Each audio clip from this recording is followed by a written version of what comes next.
Welcome to Basic Mining by Sharat Sapkal.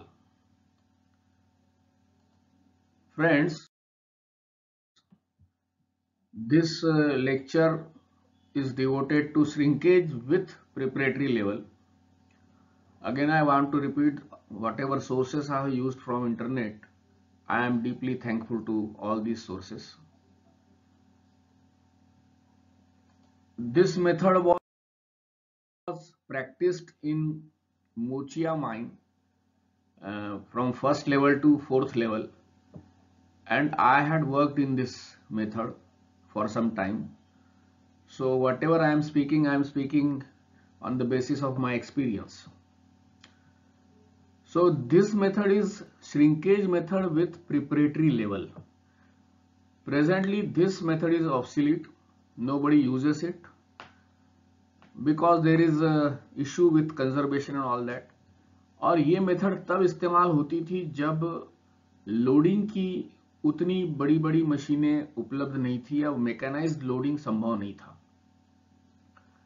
अब shrinkage method with PL करना है या विदाउट पीएल करना है, PL means preparatory level, it depends on the मक लोडिंग इक्विपमेंट।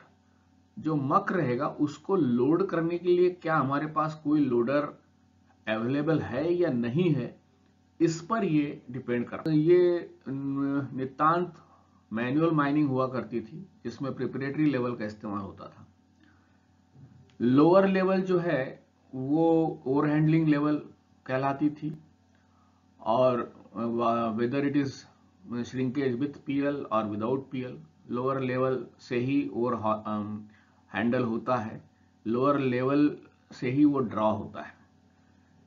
जिस मेथड में पीएल का इस्तेमाल करते हैं, पीएल का प्रोविजन रखते हैं, उसमें सिल पिलर का होना बहुत जरूरी है। सिल पिलर के ऊपर ही, जहां सिल पिलर खत्म होता है वहीं पर प्रिपरेटरी लेवल या पीएल लगाई जाती है, और बाकी ऑपरेशन या स्टोपिंग के जो भी ऑपरेशंस है वो ओवरहैंड स्टोपिंग ही है। और श्रिंकेज में वही होता है कि स्टोप के अंदर ओर को स्टोर किया जाता है, उसकी जो भी लिमिटेशंस है या उसकी जो भी एडवांटेज है वो दोनों मेथड्स में कायम है। तो हम लोग विथ प्रिपरेटरी लेवल, जो कि बहुत पुरानी है और करीब 1980 के बाद बंद हो गई है, तो इसको डिस्कस करेंगे। ये मेथड जनरली नैरो ओर बॉडी में सूट करती है। 5-6 मीटर से ज्यादा चौड़ी ओर बॉडी इसके लिए सुटेबल नहीं है, और उसका कारण यह है कि हैंगवॉल टू फुटवॉल पूरा बैक जो है, पूरा रूफ जो है वो अनसपोर्टेड रहता है। उसके अंदर बाज वक्त आप कभी कभी पोस्ट लगा सकते हो या प्रॉप लगा सकते हो या चॉक्स लगा सकते हो, लेकिन वो काम में व्यवधान ही उत्पन्न करते हैं। और खैर आजकल ये केबल बोल्टिंग वगैरह आ गया है, लेकिन ये मेथड ही अब डिसकंटिन्यू हो गई है। इसमें एक देखा जाता है कि हम जानते हैं कि डेवलपमेंट करना, यानी कि रोड्स बनाना खदान के अंदर या रेज विंस बनाना, ये बहुत ही ऑर्डियस जॉब है, टाइम टेकिंग है, और अगर ये वेस्ट में हो रहा है तो ये नॉन प्रोडक्टिव भी है। जाहिर सी बात है, हमको उसमें कुछ मिलना जुलना नहीं है। ये सिर्फ it is only for facilitating the or ड्राउल।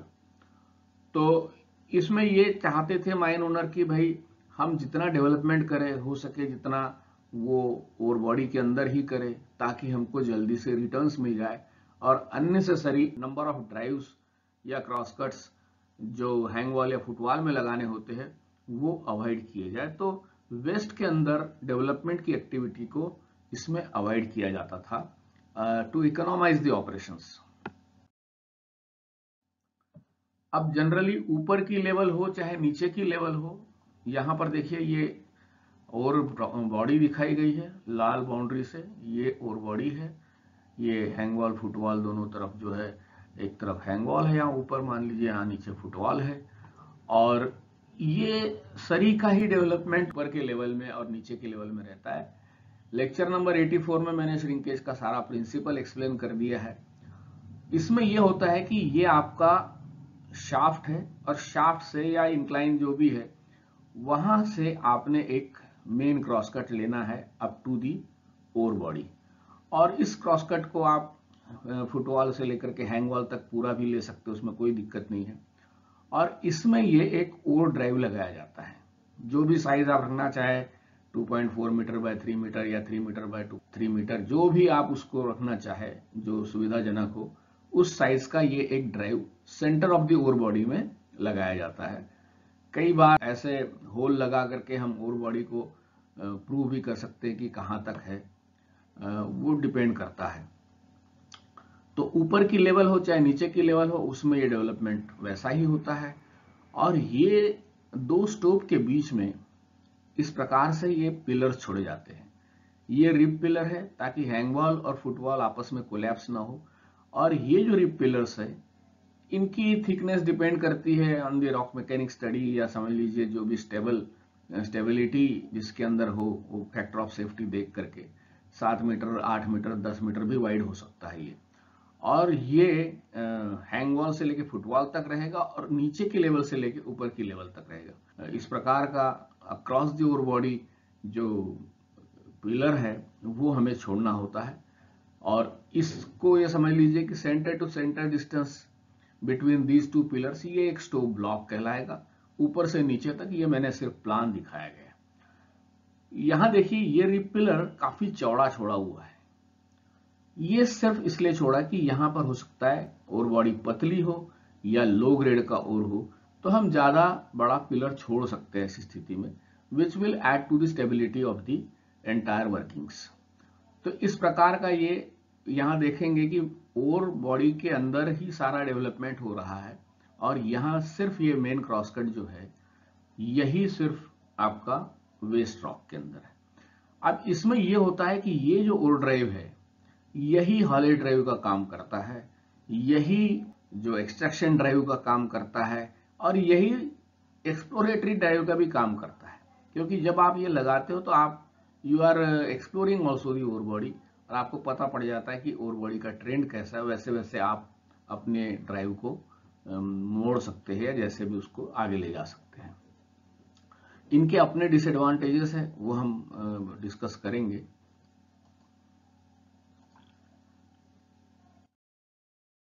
अब ये देखिए नीचे की लेवल में, ये मैंने जैसे पिछले फोटो में बताया कि ये एक ओवर ड्राइव आपने लगा दिया, ये ओवर बॉडी है।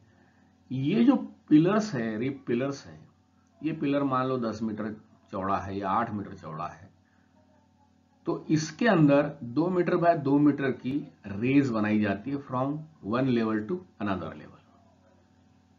ये रेज हमारे बहुत काम की है, जो वेंटिलेशन के लिए काम में आती है, स्टोव के अंदर एंटर करने के लिए भी काम आती है। इसी के अंदर लैडर वेज वगैरह लगते हैं। और यहां मान लीजिए नीचे की लेवल के डेवलपमेंट को दिखाया गया है।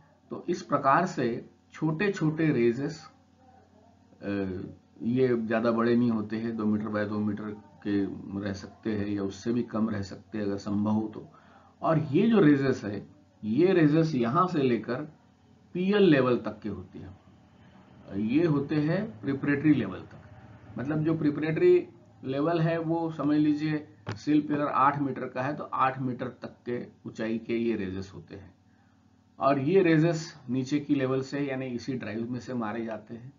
और ये इस प्रकार से यहाँ आपको देखने को मिल रहा है, इधर हैंग वॉल है, इधर फुटवॉल है। और ये जो रेज है ये भी 2 मीटर बाय 2 मीटर का है। और इस रेज में एट डिफरेंट हॉरिजॉन, अलग अलग इंटरवल पर, हो सकता है 5 मीटर 5 मीटर या 4 मीटर या 6 मीटर, जैसा भी आप इंटरवल रखना चाहें, उस इंटरवल पे इंसेट्स होते हैं, यानी स्टोव के अंदर घुसने के लिए रास्ते होते हैं। वहां प्लेटफॉर्म भी होता है जहां पर लोग रुकते हैं और दूसरी सीढ़ी शुरू करते हैं। तो इस प्रकार से ये पूरा एक लेवल से दूसरे लेवल तक के रहता है। ये देखिए, ये मैंने तस्वीर दिखाई है और आधी दिखाई है। इसमें आप देखिए कि ये रिब पिलर है 8 से 10 मीटर चौड़ाई का, सॉलिड ओर के अंदर, जिसके अंदर सिर्फ ये एक रेज रखी हुई है। और इस रेज में ये इनलेट्स है स्टोव में घुसने के लिए। इसको मैंने पहले भी एक्सप्लेन किया हुआ। इस प्रकार के जनरली हॉरिजॉन्टल होल या ब्रेस्ट होल्स लगाए जाते हैं, कभी कभी अपवर्ड होल भी लगाए जा सकते हैं, जैसी आपकी सुविधा। एयर यहाँ से घुस के ऐसे एंटर होती है और यहाँ से जाती है। और ये जितने भी इनलेट्स बने हुए हैं या पिलर ड्राइव्स बने हुए हैं, यहाँ से लोग अंदर घुसते हैं स्टोव में, और यहाँ पर भी इन जगह प्लेटफॉर्म्स होते हैं और यहाँ पे सीढ़ी लगी होती है पूरी, लैडर में रहती, तो लैडर से ही नीचे से ऊपर एंटर करते हैं। यहाँ इसलिए एक डोर लगा दिया, या समझ लीजिए पटिया वगैरह रख करके एयर को शॉर्ट सर्किट होने से बचाते हैं, ताकि एयर इस प्रकार से कोर्स हो जाए। तो ये इस फोटो के अंदर आपको दिख रहा है, ये मैंने सारा डिस्क्रिप्शन यहाँ दिया है। 5-6 मीटर के इंटरवल पे प्लेटफॉर्म बनाते हैं, और ये जो अंदर घुसने के जो इनलेट्स है वो भी 2 मीटर बाय 2 मीटर में आराम से आदमी एंटर कर सकता है। अब ये जैसे जैसे स्टोव ऊपर जाएगा तो एक एक जो एक्सेस ड्रिफ्ट है वो खुलती जाएगी, और उस प्रकार से ये हम इसका प्रोफाइल कुछ ऐसा ही रखते हैं, ताकि फेस भी मिल जाए और लोगों को भी उसमें एंटर होने में आसानी रहे। ये देखिए, ये मैंने एक इसका लॉन्गिट्यूडनल सेक्शन बनाया है।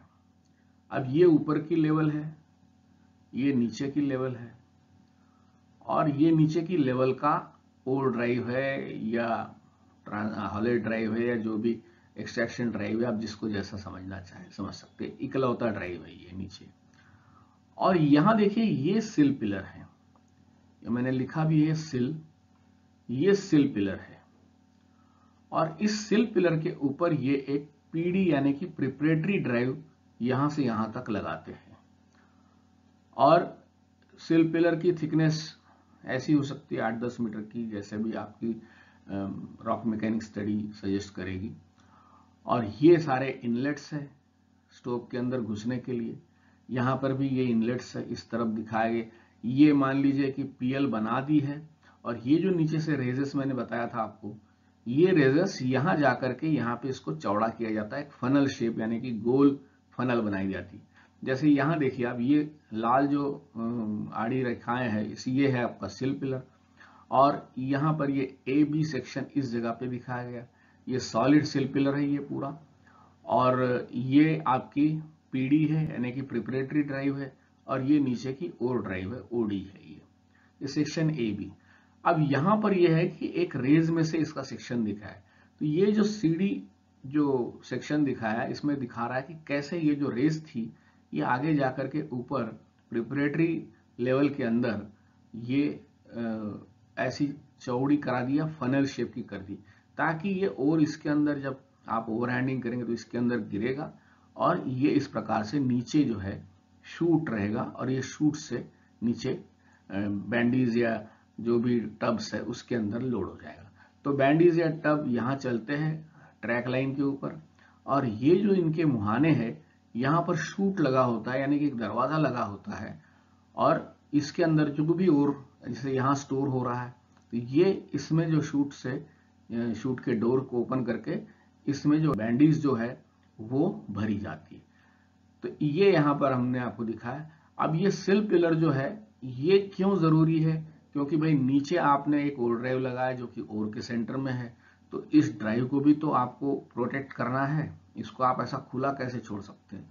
जिस प्रकार से ऊपर की लेवल को प्रोटेक्ट करने के लिए आपने यहाँ एक क्राउन पिलर छोड़ा है हैंग वॉल टू फुटवॉल, वैसे ही ये sill pillar hang wall to footwall रहेगा। एक्सेप्शनली बीच बीच में इस प्रकार से इसके वो रहेंगे जो रेजेस है जिसके अंदर ये कलेक्ट होने वाला है कोर। अब ये देखिए, ये यहाँ का मैंने सेक्शन दिया है जहाँ स्टोपिंग बिल्कुल बीच के इसमें आ गई है स्टेज में, और यहाँ देखिए ये पूरा भरा हुआ है, यहाँ पर शूट होता है, शूट डोर होता है, और यहाँ पर आपके जो बैंडीज चलती है। तो ये एक सेक्शन दिखाया मैंने, इसका है ट्रांसवर्स सेक्शन, और ये लॉन्गिट्यूडनल सेक्शन है। अब इसमें ये होता है कि एक बार आपने यहाँ पीडी या प्रिपरेटरी ड्राइव बना ली, उसको स्ट्रिप किया जाता है पूरा हैंग वॉल से लेकर फुटवॉल तक। अब ये पूरा मान लीजिए यहाँ पे ये हो गया, और ये पूरी लेंथ तक यहाँ से यहाँ तक, ये यहाँ से यहाँ तक, तो ये यहाँ पे देखिए आप इसमें इसको स्ट्रिप कर दिया, और पूरा लेंथ यहाँ से यहाँ तक की ये स्ट्रिप्ड है पोर्शन, और इनके नीचे ये फाइनल शेप ये रिजेस है या ओवरपासेस है, जिसको आप ओवरपास भी कह सकते हो। और इसमें जो है, इसमें ये जो मक है जो आप इसमें स्ट्रिपिंग करते हो वो भी इसी के अंदर भरता है। इसमें आदमी बड़े लूज ग्राउंड पे खड़े रह के काम करते हैं, और यहाँ चूंकि डोर लगा हुआ है शूट का, तो वो इसलिए वो नीचे नहीं जाएगा जब तक आप इसको खोलेंगे नहीं। तो जैसे जैसे वर्किंग ऊपर बढ़ती है, जहां जहां आपने मान लीजिए यहाँ पर आपने ड्रिलिंग ब्लास्टिंग की है, तो आप इस शूट को खोलेंगे ताकि ये जो स्वेल होकर के और छत तक पहुंच जाएगा वो थोड़ा नीचे हो जाए, और आगे का एक फेस इनको ड्रिलिंग करने के लिए, ब्लास्टिंग करने के लिए मिले। तो रिस्पेक्टिव शूट्स और ओरपासेस आर ओपन, और ये इसके अंदर से फिर माल नीचे ट्रैक लाइन के ऊपर ले जाया जाता है। अब इसमें देखिए, ये प्रिपरेटरी ड्राइव मैंने बताया आपको, ये बनाया, और ये इसी जाहिर है इस पिलर में से भी गुजर रहा है, और ये पूरा यहां से यहां तक के स्टोप है। अब यहां पर देखिए, ये जो फिंगर रेजेस या समझ लीजिए फनल रेजेस है, आजकल फिंगर रेजेस इस्तेमाल नहीं करते, फिंगर रेजेस का कॉम्प्लिकेटेड कंस्ट्रक्शन होता है, तो ये फनल रेजेस बोल सकते हो आप इसको, कि ये रेस का ऊपर का मुंह जो ऐसा स्ट्रिपिंग करके होल्स लगा करके कोन कट में इसको इस प्रकार से वाइड किया जाता है, और नीचे आपने जैसा पिछली तस्वीर में देखा कि नीचे वो नैरो होते जाता है, और नीचे फिर शूट का डोर होता है। तो ये ऐसा मैंने एक वो दिखा दिया इंडिकेटिव टाइप का, ये इतने ही रेजेस नहीं होते, और ये जो रेजेस है ये दोनों साइड होते हैं। जो नीचे का ओर ड्राइव है या एक्सेक्शन ड्राइव है, जो नीचे का जो भी ड्राइव है उसमें दोनों साइड, मतलब दाईं ओर भी और बाईं ओर भी रोड के वो होते हैं, ताकि इस प्रकार से इनको स्टैगर किया जाए और पूरा स्टोप का जो माल है वो इसके अंदर से नीचे निकल जाए, और बहुत ही कम माल इस जगह पे जो सॉलिड जगह रहेगी उसमें बचा रहे, ताकि पूरा माल इसमें से नीचे निकल जाए। तो ये प्रिपरेटरी ड्राइव बना के उसको वाइडन किया, और वो जो नीचे से रेज आई उनको इस प्रकार से फनल शेप दे दिया, और with shoots at the bottom level. तो ये मैंने आपको प्रिपरेटरी लेवल का जो डेवलपमेंट होता है उसको इसमें एक्सप्लेन किया है। अब इसमें देखिए कि ये जो फनल रेजेस है वो जैसा मैंने पहले बताया ऊपर तक जा रही है प्रिपरेटरी ड्राइव तक के, और वहां उसको वाइडन किया है, फनल शेप दे दिया है। और इसमें थोड़ी दिक्कत ये है कि मान लीजिए कि यहाँ की बंडीज या यहाँ के जो भी टब्स है वो भर रहे हैं, और दूसरी उसके आगे की जो वर्किंग है, उसके आगे के जो स्टोप्स है भर के पूरा हो गया है, और वहां की गाड़ी आप इधर आना चाहती है तो आ नहीं सकती, क्योंकि एक ही रास्ता है, मेन क्रॉसकट तक पहुंचने के लिए एक ही रास्ता है। तो जितने फार्दर स्टोप्स होते हैं, आगे के स्टोप्स होते हैं, उनको कई बार थोड़ा सा क्लियरेंस ऑफ रोड का प्रॉब्लम आता है। और ये फिर जैसा मैंने पहले बताया कि भाई जैसे ही आपने वो प्रिपरेटरी ड्राइव को स्ट्रिप कर लिया, वो फनल में जाकर के माल जम गया, उसके ऊपर रह के आप ऊपर ऊपर चलेंगे, और जनरली स्वेलिंग होती है 40%, यानी 100 क्यूबिक मीटर अगर आप तोड़ते हैं तो वो 140 क्यूबिक मीटर हो जाता है। तो जाहिर है वो उसकी लेवल ऊपर बढ़ जाती है, और फिर नीचे से हम उसको ड्रॉ करते हैं मटेरियल को, ताकि वो थोड़ा श्रिंक हो जाए, और that's why it's name is shrinkage stopping. और ये सारी प्रोसेस चलती है क्राउन पिलर तक, और क्राउन पिलर हमको छोड़ना है 8-10 मीटर थिकनेस का, which is for the protection of upper level. So with this I conclude this particular lecture, and in lecture number 86 we will discuss shrinkage method without preparatory level। ये थोड़ी advance method है, और इसके अंदर जो loading machines है या जो लोडिंग करने के लिए एमको लोडर या समझ लीजिए केओ लोडर ट्रैकलेस रहा तो ऐसे ट्रैक माउंटेड या विदाउट ट्रैक जो लोडर्स होते हैं उसका इस्तेमाल इसमें हम कर सकते हैं। ये मेथड आज भी कहीं कहीं इस्तेमाल होती है, लेकिन जो विथ पीएल वाली मेथड है वो अभी कहीं इस्तेमाल नहीं होती, विदाउट प्रिपरेटरी लेवल वाली होती है, क्योंकि ये इकोनॉमाइज्ड हो जाता है ऑपरेशन, और इसमें प्रिपरेटरी लेवल बनाने की जरूरत नहीं है। आपका जो कंजर्वेशन का लॉस हो रहा है, इतना बड़ा सिल पिलर छूट रहा है, वो नहीं छूटता है। लेकिन हमको एक सेपरेट एक्सट्रैक्शन ड्राइव या कई बार हॉलेड ड्राइव भी इस प्रकार से वेस्ट रॉक के अंदर फुटवॉल या हैंगवॉल जिससे भी आप अप्रोच कर रहे हैं उसमें देना होता है। So please subscribe to the channel, and I hope I could make it understand, and with this I thank you.